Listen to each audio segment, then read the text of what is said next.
Hello and welcome to episode 34 of the Successful Mentalist podcast. My name is Ashley Green, and like always, with every other single podcast that we do, I'm joined by the amazing co-host that is none other than Aidan O'Sullivan. Hello, that was a short, sharp, swift intro. Loved it. Thank you. There we are. Lots of high impact energy. Build the suspense, keep them on their toes. That's how we're rolling. But today, I'll tell you what, guys, it's something super, super special for you, because usually how we roll with these podcasts is we do 4 podcasts a month. We have a podcast by me and Aidan, another podcast by me and Aidan, and then another podcast by me and Aidan. And then the end of the month, the 4th episode of that month, we have a bonus special guest podcast where we get someone who's really super interesting at a specific topic. And then we jump to the next month. But this month actually has 5 weeks in it, which means that you get an extra bonus podcast today. So Aidan, can you tell us what today's podcast is all about? So today's podcast is really interesting because it's not actually a podcast. It's actually 2 separate coaching calls that we had with one of our students at the School of the Successful Mentalist. And we were kind of flicking through our archives, looking at the stuff that we've actually spoken about over the course of this year. And these specific topics came up and they really sort of resonated with us. So we did a little bit of research and had a little look, and actually we felt that this information is incredibly relevant to share. So this month we've been talking about the meta skills on how to learn and how to practice, but this specific episode is actually 2 coaching calls on the topic of productivity. More specifically, productivity in terms of how can you apply this every single day? How can you elevate your each and every work day of yours? You can do this outside of magic, inside of magic, to yourself, everywhere. There are so many tips across a wide range of sort of areas here. This is really, really valuable. And then in the second call, we actually start delving deep in terms of the magical perspective. How can you apply this into magic, and whereabouts does that sort of fit in? So that's what today's episode is. It's actually 2 bonus coaching calls from one of our students that we've slam dunked together and we're dishing out to you right now. There we go. So I think without speaking about this any longer, it's probably best that we jump straight into listening to the coaching call with Diraj, which is honestly absolutely fantastic. And I know you guys are going to get a lot from this. So the reason why I have divided this into 2 calls is that in the first call, I would like to know about how you approach it, both of you. And now that the COVID book is out, and I read that you have done some courses and you have read a lot about productivity, I would like to know about your approach, not just to maximizing the time. Minimizing the time, but also maximizing the output that you get out of it, not just for performing, but also in general life. And in the second call, I would like to solely focus on using the resources or tools that we talk about today, how we can solely focus on performing and making practice more productive, and not just practice, but everything associated with it, maybe writing the scripts, editing them, and so on. So probably that we can take up in the next call. That's great. Aidan has helped me so much in terms of this. So I know I'm looking at him and he's smiling because he's got a lot on this topic. So I think it's probably best for Aidan to jump in, and then I'll kind of chip in with what I've learned and what I'm currently doing and what I'm struggling on, so you can learn from my mistakes as I've gone through. I think that might be the best for this session. What do you think, Aidan? That works for me. Well, you're a productivity king. You tell me what to do, basically. Okay, so I think to start with, I think the biggest problem that a lot of people face nowadays is that they've got so much to do. We're all busy being busy. We've all got so much to do. We've got so many things to get done. We just don't know where to start. We're all on that level of, I need to do this, I need to do this, I need to do this. I've got everything, but I've not got enough time to do it. So literally the first thing that I did is I made a list of everything that I needed to do, whether it was tiny little things like putting some washing on, or going for a walk, or like everything, all the way down to booking a show, like all of those kind of things. I just mapped everything out. I wrote it on one huge list, just so I knew what was going on. And from there, I was able to go through a process of what I've since found out that Stephen Kotler, I'll send you some links to his work as well. but he calls the Xds approach. So X, you look at all of your tasks. X is just eliminate. Are there any things on there that you can get rid of, that you don't need to do, that is just going to waste your time? If so, scratch them out, don't do them. Easy peasy. The D is for delegate. So is this something that you can hand over to somebody else, or can you give to somebody else to do, or to at least help you so that you're ready to go? And then the S, I can't remember what the S is for off the top of my head. I believe it's to actually just start. So start doing those tasks, get them done.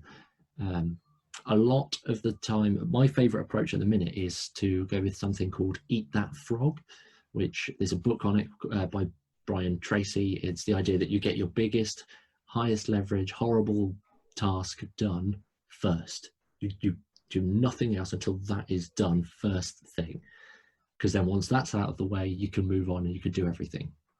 So again, making a list of everything and doing your big important task first, whilst you've got the willpower to actually do it, because we're all aware, we've all hit those days that we've been doing so much that by the afternoon we're just knackered. We've got no energy, we don't want to do anything else, and suddenly we've got the big horrible thing to do, and we'll do it tomorrow, we'll do it next week. So the easiest approach is to just do it, get it done, and then move on. Do you have any points as well? Yeah, I used to be, and I still am really, a big person of leaving that biggest task till last minute. And the worst part about that is it plays on your mind, and you're constantly thinking, oh my gosh, I need to get this done, and that just causes stress, which then affects your productivity. And then with all that stress, when you get to the end of the day and it's 11 o'clock at night, because you're so busy with everything else, you're like, I can't do it, and then it just causes so much stress. So yeah, and for me, that's something that I'm currently looking into, just trying to get the most important thing done and go from there. But I think sleep as well actually helps with productivity. And again, this is just from my experience of talking to Aidan. Aidan recommended just really getting on top of my sleep and stop being a fool and staying up till 4 a.m. working stuff. He was like, go to sleep, do it in the morning, actually get your decent routine. And I have blue light blocking glasses of a night time to help eliminate all the blue light from the computers. So it helps me sleep better. I've not got all those chemicals in my brain keeping me awake. Those things. We could probably send a link over. They're on Amazon. You can get a cheap pair for £30, but you can get a very good pair for 100, and everywhere in between. But they're brilliant. And before bed, I just have like a little wind down exercise. Usually I drink green tea, meditate, go to sleep, and now I'm having so much less sleep. Like before, I would have 9-10 hours sleep and still feel tired, and I tried getting less and I'd still feel tired, so I'd feel tired whenever. But now I can have between 6 and 7.5 hours, and I wake up and I'm like, yeah, let's go. But that's because I've got a better sleep pattern, and because I'm having less sleep, I've now got more hours in the day, so more hours to do the tasks that I need to do, and that helps really in terms of having the extra time. So I don't have to worry and think, oh my gosh, I've only got this certain time. I'm like, that's better. So yeah, maybe inadvertently getting on top of sleep would help with the productivity as well, I think. Yeah, definitely agree. I think the most important thing, if you're fresh to, if you really want to start nailing down on getting the best quality sleep that you possibly can, the most important thing is not making sure that you go to bed at the same time every night. It's actually making sure that you get up at the same time in the morning. If you have to be up straight away, because that's what's going to train your body biologically to actually waking up, and then you're going to be used to it after a while. You'll wake up, you'll have the energy because your body's telling you, right, we're ready to go, and then you can just get on with your day. So that's again a huge important thing. Again, I put a post out on my Instagram a while back. I'll forward that to you so you can hear just 3 tips, but sleep is a really important one to get on top of. The average person, just quickly, it's actually said between 6 and 7.5 hours. The average sleep cycle goes through 90, it takes about 90 minutes for the full cycle. We go through 5 of those a night, which is 7.5 hours. So if you can give yourself those 7.5 hours, you get to go through all 5 cycles and you get that deep restorative sleep. Any questions so Wow. far? That's interesting. And I can definitely resonate with what Ashley was saying, because I have been sleeping a lot, and I usually attribute that towards my screen time. And I have started using blue light filters on laptop as well as phone, but I'm not really sure they're enough. So I will definitely look up those glasses. And like you said, the waking up time will have to be set. Just out of curiosity, what time do both of you sleep or wake up? I'm personally up between 6 and 6:30 now. I don't use an alarm. That's an important thing. You should not use an alarm. Once you get used to waking, obviously use an alarm if you need to get up at a certain point in time. But the aim is to get rid of that, because that's such a big disruptive thing to your sleep. It breaks you out of that sleep. And especially if you're in a stage of deep sleep and then suddenly your alarm goes, that's why you wake up feeling groggy and so try and get rid of the alarm. It's the worst thing that was ever invented. Aidan puts me to shame, and I'm one for not kind of following all of the rules yet.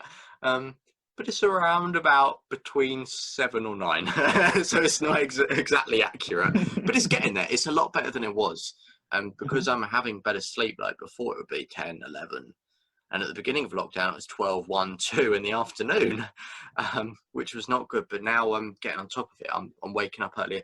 The goal is to be like Aidan. And I've got up there 6:30 I'm meant to get up at, but I haven't been exactly sticking to it. So I want it to be 6:30, but at the moment, between about 7 or 9. The important thing to remember is that we're not all the same. We all have what's known as chronotypes, which is our biological patterns that have been genetically passed through us, and that's also a result of our environment. I can send you a link to a chronotype quiz from Michael Bruce, the sleep doctor. Yes, please. But you answer some questions and you find out your specific chronotype so that you can optimize your sleep. For example, I thought I was a night owl. That's night owl. I thought I was like a night owl. There's actually not just a morning lark and night owls. There's 4 to 5 others, different animals that you can attribute yourself to. I thought I was a night owl, but actually it turns out that I work better in the morning. So, and then I did my sleep test and I found out like what I was. So that's important. You don't just want to force yourself up if you work better in the evening. But the principle in terms of productivity is to get that big important thing done first. Get the highest leverage tasks done straight away. Because if you get nothing else done that day, at least you've done something huge. And writing a list the night before in your wind down activity just before bed, just write a list of everything you need to do. And even throughout the day, I have multiple pieces of paper because I'm unorganized, just chucked around, but it's better than before. But just writing, if I need to do something, quickly jot it down, otherwise I forget. But Aidan's got a better ritual in terms of list writing than I do. But basically, with anything productivity, Aidan's gold at it. He shares me the advice and I kind of carry it out about half-heartedly. I love the honesty. It's true. Recorded as well.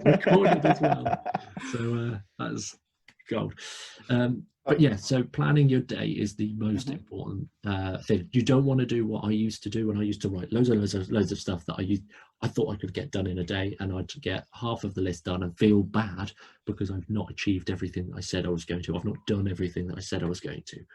So the best approach is to literally find 6 things. 6, I don't personally do 6. I do what I think I can do based on my day and all of that stuff, but 6 is a great number because that can be a nice mix of big tasks and smaller tasks. If you have that willpower after you've done those 6 things to do more, great. Chuck an extra task in, get that done. Chuck an extra task in, get that done. But focus specifically on the highest leverage tasks. What are the things? And if you've done the whole XDS process on all of your tasks, you'll know what to be focusing on. But I do that every evening. I literally plan my next day, reflect on the day that I've just done, ticking off all my tasks and stuff. I've got a nice little journal which I do that in, which I would advise doing anyway. But yeah, that's important. Okay, and for making those lists or keeping a track of your tasks, Do you, both of you, write it down on the journal or on paper, or do you use any tools or software which you have tried? I For use example, physical paper. okay. But Aidan's got a better system again. So I learned this from, was it yourself that I sent the productivity for working at home? Was it I don't know whether it's... Oh no, Ryan. Right. We'll put it in the group actually. We'll do. put productivity from Okay. working in the group. So yeah, so this is included in this. This is a mini quest from Mind Valley. It's a short 1 week thing, and it is designed to maximize your thing for working at home, but actually it's a really great system. My approach, I'll run you over it. My approach was to write all of my tasks, everything, on a physical document, like physical paper. I would write that out, because there is a again, I don't know if you're aware, but there is a much more an improved retention of memory when you're writing things, rather than when you're typing them. You also are more likely to do the things that you write down rather than you type down. And again, that's due to the tactile sensation as well as the mental sensation. But I wrote everything down. I XDS'd everything. I got rid of all of those things that I couldn't do. I delegated everything else that I could. And then I got rid of the smaller tasks. And what I now use is I use Google Tasks, which is integrated with Google Calendar. I've plugged all of my tasks onto there so that I can access them anywhere. I don't need the journal with me. I don't need the paper with me. I've literally got all of that. And then I'm able to tick those off as I'm going through it. I'm able to drag and drop those into my calendar when I'm going to get them done, and I know I'm going to get them done. But the important thing is that I do still write what I'm doing the next day every evening. I still write that down physically in my journal, which I'm looking at, but it's just out of reach. I still physically write that down because it solidifies, this is the 6 things, or this is the small amount of things that I want to get done today. And you don't want to overburden yourself. But the Google Calendars, it just keeps track of everything. And it also means while I'm on the go, if an idea comes to mind, I've got the Tasks app, so I literally just chuck it in the app, and then every so often, every week, I'll just scroll through, make sure I've not got anything else that's super urgent, and go from there. And I always find with a paper list as well, if it's on your phone, it's easy to forget about the list. But with a paper list, what I do every night, I put it where I'm going to wake up and go, oh yeah, list. And because you can position it, and I used to do that all the time. If there was something important I'd put a sticky note next to where I'd eat my cereal, and I'd just wake up in the morning, completely forgot about everything the day before, go and eat my cereal, and list, and then it would jog my memory, which I thought was quite cool. In terms of like other things, in terms of productivity, is when actually working. This is a huge thing. I actually spoke to Bella the other day. I literally gave her a couple of hours rundown on all of flow and peak performance. One of the huge things about that is to actually avoid distractions completely. So if you can, turn phones off. If you can, clear your desk, work in a clean, tidy space, because your external reality is just a representation of your internal reality.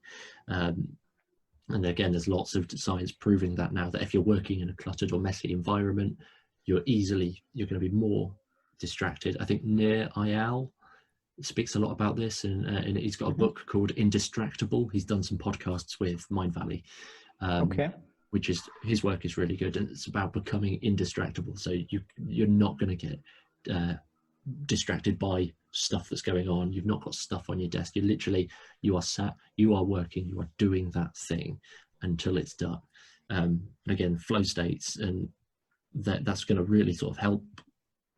It's hard to adjust. It's not something that you can just sit and be like, flow state, go, work. It doesn't. It comes naturally as a guide, but that comes from a result of undistracted, blocked out learning. And that's another huge thing that I do. Actually, I block out my time for certain things. For example, if I'm doing, I don't know, if I need to sort out my emails, whether I need to go through all of my emails, get them back to 0 emails in my inbox, I block myself out the amount of time I need, and I will do that.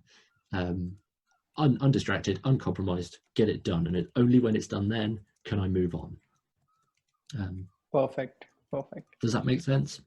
That makes a lot of sense, especially about flow states and about being indistractable, because I do believe I end up wasting a lot of time because I'm onto something, not just magic related, but also in my day job, I'm onto something and I get a notification on my phone. And before I know, I have lost 20 minutes, 25 minutes. It's the worst. It's the worst feeling ever. And I think it comes down to just a situation of, if you think there's going to be a distraction that comes up, just let that distraction, if that's a person, tell them. If you think somebody's going to come in whilst you're in the middle of something and try and talk to you, put headphones on, put a note on the door. Just don't try and stop the opportunities for being distracted as much as possible, and make it so easy for you to just sit and work, or sit and do the thing that you need to do, so that anything else becomes an inconvenience. Like, one of the great things that I've started doing, I journal daily in the morning, and that's a slightly different type of journaling to my day planning.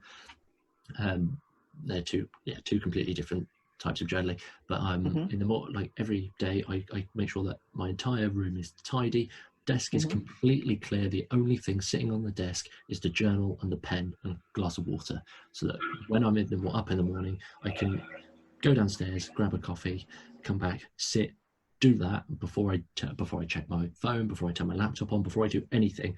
I've done that. Like, I've journaled, I've got that done, and it's so easy because it's all laid out in front of me. And the same can go with anything. Just if you feel like you're going to get distracted, but you need to reply to your emails, well, open up your emails on your laptop the night before, close it, leave it on your desk, so that you know that as soon as you sit down, open it up, your emails are all there, you just bash through it, or you just do the task, get it all pre-done, and then you're less likely to be distracted. That does make a lot of sense to me. Hi guys, it's Ashley here. I just want to quickly interrupt this podcast just to say one little thing. If you do enjoy the podcast that we are currently putting out at The Successful Mentalist, do us a favour and make sure to subscribe. It will honestly help us out. It will mean the world. It will help with our stats and rankings, which mean that we're then shown to more magicians and mentalists around the world. And we want to try and help as many people as possible with these podcasts. So honestly, if you could subscribe, it would mean the absolute world to us. Anyway, back to the podcast. It's quite interesting. And I was just sharing that, unlike other self-help books, I find it quite practical and action-oriented rather than a discussion which goes nowhere. Yeah. So it's quite interesting. Also, I started reading another book, Magic is Dead. Brilliant book. Yeah. Aidan said that's good. Have you guys read it? Yes, I literally read it maybe I think about a month ago now. I read it. I really enjoyed it. I started reading it on Friday evening, and I'm already halfway done with it. I think I'll finish it by tonight. It's amazing. Brilliant. It's amazing how some books are just, you just get so sucked into them and just finish them. Like when I bought, so I got the Code of the Extraordinary Mind, which we've mentioned a few times. I actually don't have my copy because I've gifted it to somebody, so I need to get a few more. When I got that, I think I read that in a couple of days. Like, I just thought, this is it. When I got his Vision's second book, The Buddha and the Badass, I literally read that in 2 days flat. I was just sucked straight in. But there are some books that just click, and it's just brilliant. Eat That Frog, I finished in about 3 hours. Oh wow!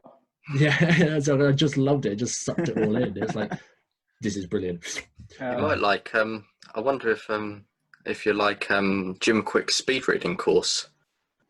There's a course which you can learn to just literally blitz and speed read and just like woof. I mean, which looks insane. Here are some because I've done the course. Here are some simple tips if you're not already doing them. Again, this might just be helpful. I know this isn't exactly what you wanted to talk about, but it might be useful. Use your finger as a visual pacer. I don't know if you do that already. I started doing that after watching it in the link which Ashley had posted on the group. Yeah, brilliant. So using the visual pacer after a while as well, cut out the inch on the left and the right, so you're just looking at the middle bit because your peripheral vision will catch it. Speed up rather than slow down to understand it. Speed up because then you force yourself to understand and process it faster. Other simple tips are there. Ask questions before you start reading as well. Ask yourself, what does this, as soon as you hit a new chapter, plan every day in advance. What does that mean? What could that do? How could I do that? What that could, ask loads of questions, and the more questions you ask, the more magnetic your brain will be to understanding and picking up information. So same with stories as well. When you're reading Magic is Dead, as I was reading it, I was thinking, where is this set? When is this set? Who is involved? What would this picture look like? What does this room look like? Because it's all enshrouded with mystery. What is it? And then it all just builds up the picture much quicker. So there's a few. Yeah, and even with dyslexia, that reading quickly, like I do it now. I didn't even do the course, but I was just like, we just try that. And I was like, oh, well, that works. that helps. That definitely helps. Yeah. But anyway, conscious time's ticking on. So productivity, episode 2 out of 2, how to apply the productivity tips discussed in the last session to get better at performing and building social media presence.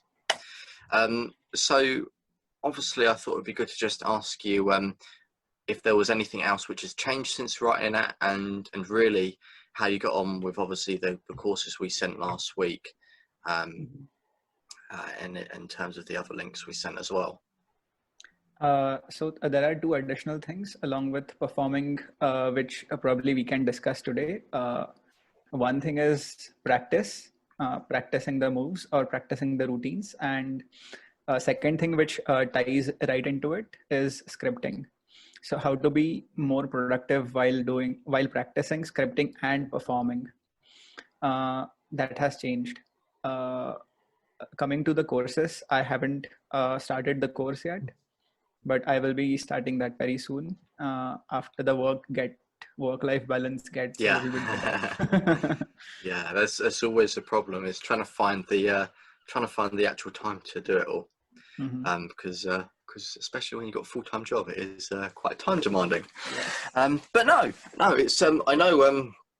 I mean, well, this is right up your street, isn't it, Aidan? All this stuff. It's sit there smiling.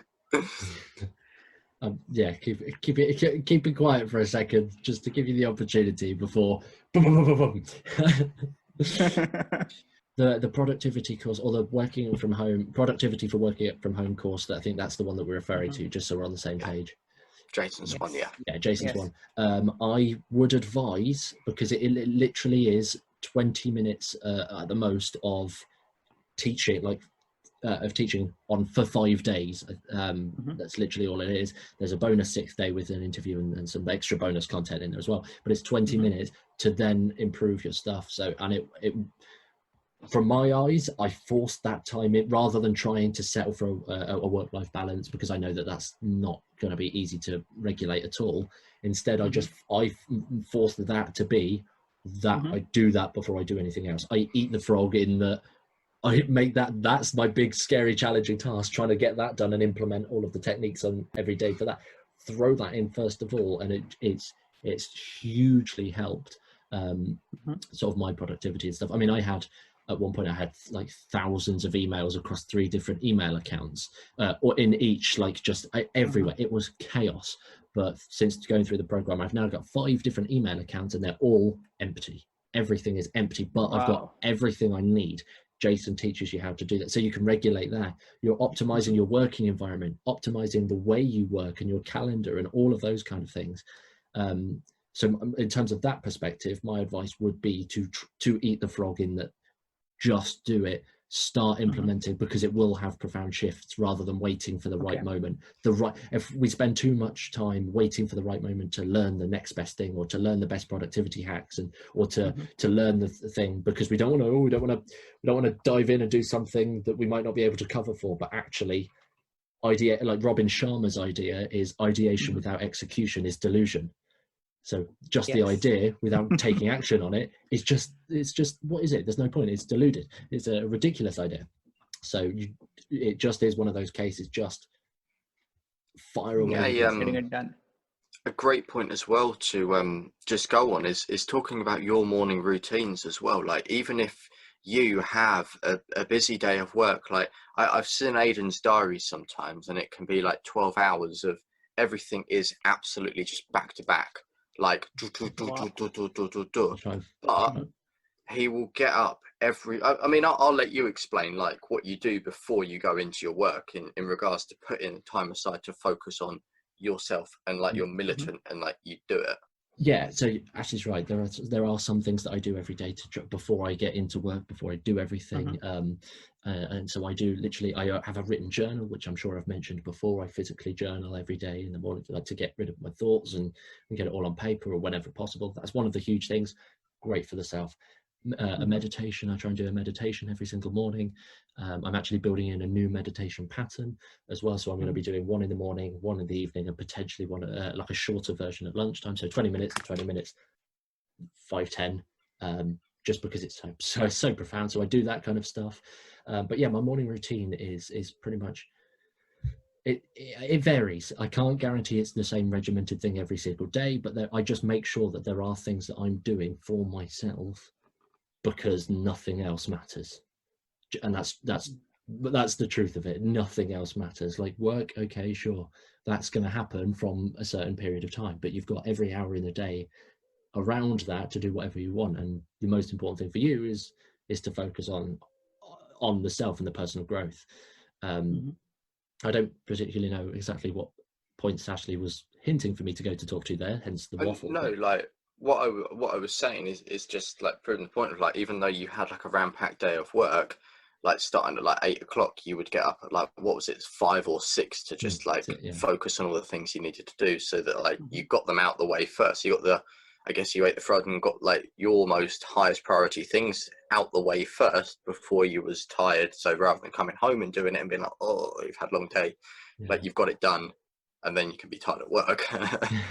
So yeah, a brilliant book on this subject is The 5 a.m. Club by Robin Sharma. He talks about his attitude, and his whole ethos is that you get up at 5 a.m. to focus on yourself and to do the things for yourself before your day starts, which is a brilliant idea.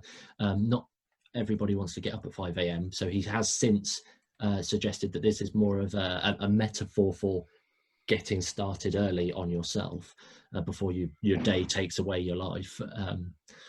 Because again, another little brain, he calls them brain tattoos, these little phrases that just stick in your head to think about. Ideation without execution is delusion is one of them. Another one is that your days are your life in miniature, or your days are your years in miniature. So every day should resemble a good thing.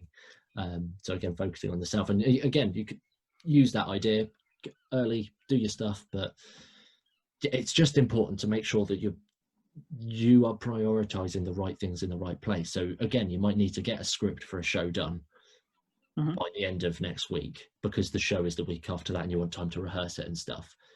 But the only way to be able to really maximize your creativity, maximize your ability to get that script done and really get that down to earth is to be completely in control of yourself, and rather than just like, oh my god, there's pressure, oh my god, you don't want to do that. Instead, it's focusing on that self so that you can then do it. And again, you can reduce the amount that's going on if you need to. Like, what else have you got going on? Cut that out if it's causing problems and neglecting the stuff. But so let's say that I am reading a book, or I am watching some DVD of effects, and I find that a particular effect or a routine I would like to incorporate into my active repertoire, which I'd like to use.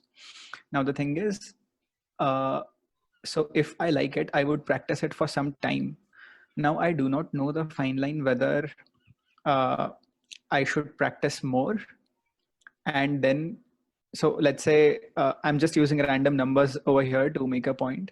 Let's say I discover it on day 1, and then I practice it till day 10, and day 11, I'm going out to perform. So by being productive, what I mean is, how can I bring it down from day 10 to day 7, let's say? Can you not just do it on day 7? That sounds ridiculous. It sounds ridiculous, but honestly, the way I don't ever really practice in the conventional sense. I just go and do it, because I'm only going to learn from the people who are experiencing it. Like, it's really bad. Don't get me wrong. It's probably not the best piece of advice I could give you right now, but it's my honest advice. The way I learn is I see a trick. I literally commit the method to memory if I need to, or the crib, or whatever the trick bit is. I just commit it to memory. I then run through it a couple of times in my head, thinking best case scenario, worst case scenario. I genuinely visualize that. And then I just go and do it. Sometimes I even do it the same day, even the same hour. I just perform that.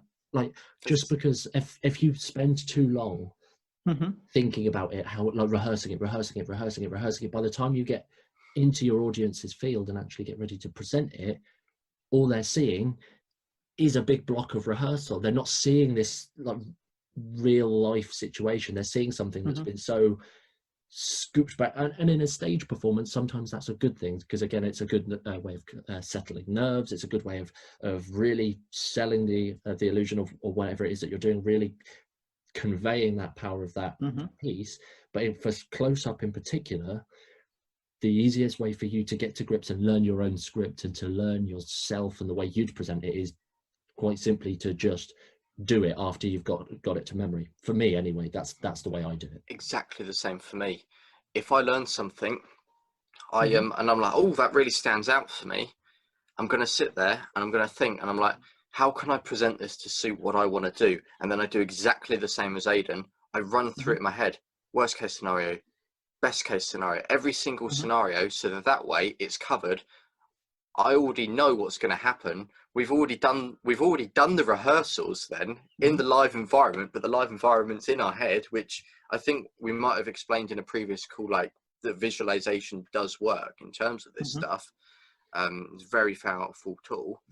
And then we go out and do it. Like, literally, I do exactly the same thing. And I used to do this when I was younger, whenever I'd practice a routine, or even like a little performance in front of the family. Before I'd done it, just think of it, and then I'd go out and do it. Like, and even with even if you've got tricky moves, I think as well, like if there's like a reverse diagonal palm shift that you've got to do for this thing, like, it's always good to get the moves down. And yeah, that's probably what's going to take the most amount of time, getting the move down. But you're going to get most practice in front of actually performing it in the real world, because you're going to learn how to angle it and how to do it in front of people. So for me, trying to do my stuff in front of a live audience is the practice. And that's why I love my my residency as well, because I try all of my new material there. I'll go in and I would have seen something on a DVD, and I'm thinking, I'll do that tonight. And then that's my playground to practice. Or if you're out and about or on a Zoom call, that's my practice time in front of real people, because that really forces you to be on it. And then you're going to start saying things and going like, oh, that's a really cool line, write that down. And then it's just a quicker way of practicing rather than sitting at home in front of the camera doing that sort of stuff. So yeah, honestly, that's the best thing. Just another quick thought on moves and practicing moves. We interviewed an incredible card magician named Andrew Frost.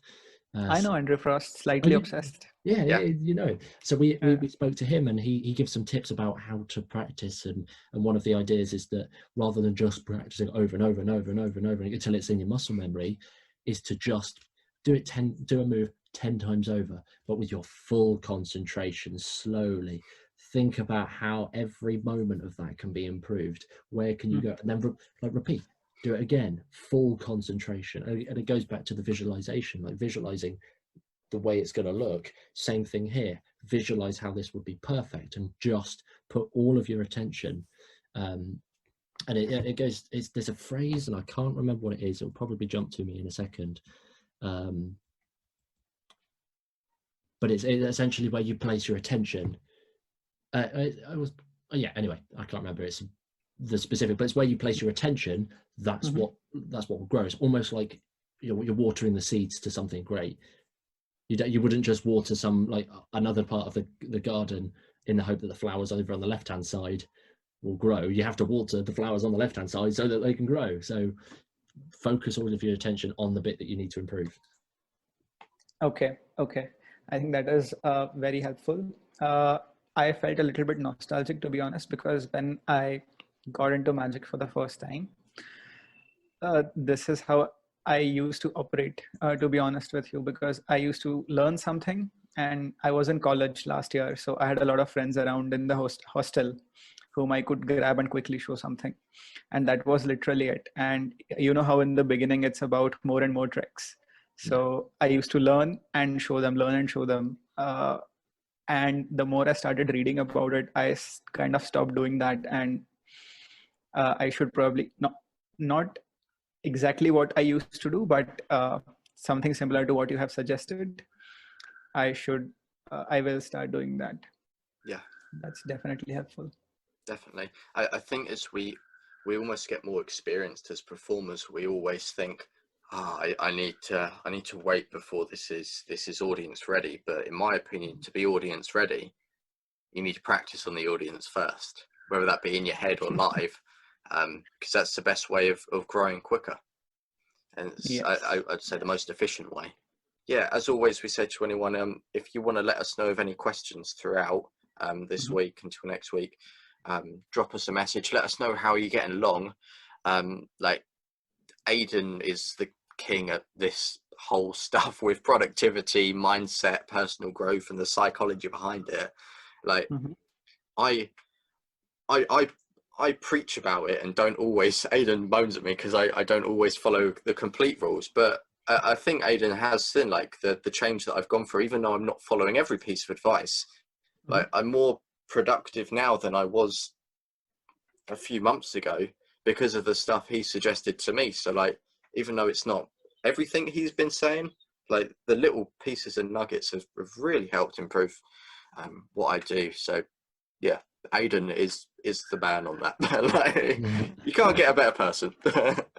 Well, there's other people, but no, all I'm doing is I'm learning the knowledge and I'm just squeezing it into myself so I can share it with everyone else. But is there any other? I know we've gone off topic and we've spoken about random things, so do message us if there's other. But is there anything? No, I think even if we were a little bit, if we went on a tangent, it sure ties into what we are discussing. I think we have discussed about practicing and getting routines ready in less time. And I think that is the main thing which I wanted to address, and we have covered that pretty well. Yeah.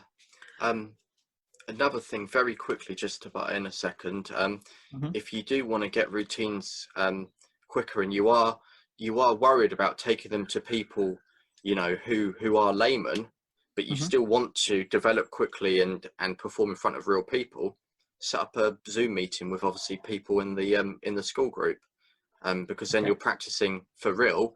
They can give practical advice on the moves and stuff and performance, and that way you're getting all the added bonus of performing with the additional feedback of other entertainers in the same business. So that might also be another option, and which will be handy to grow quicker. Brilliant. Awesome. Brilliant. Yes. I'll note that down.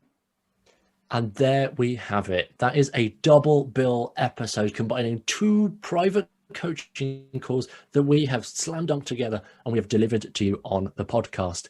Now, when we started listening to this episode, or both of these sort of coaching calls back, we were really taken aback by just about how vast this information is. We're not just talking magic here or magic practice.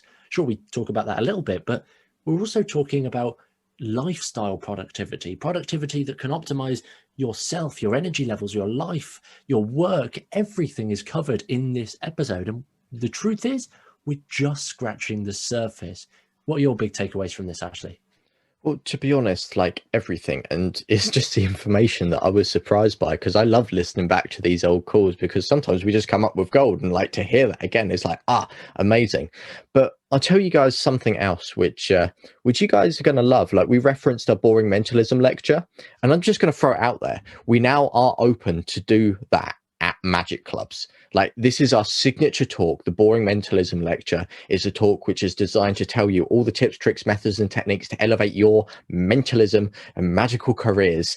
And we are open to do that at magic clubs now. So whether you book events, you book lectures, or you just go to a club, like send the people our way, get in contact with yourself. We can tell you more information and how we can deliver value to the people at your club. And one last thing, we mention every single thing that we're doing on our mailing list. So if you're not already on there, hop on that, because you're going to find out all about the incredible events which we've got lined up for 2021, which I'm sure you've probably already heard of some killer ones. So if you want to be the first to know, head over to our website, sign up to the mailing list, and you'll be in for a treat with some special goodies.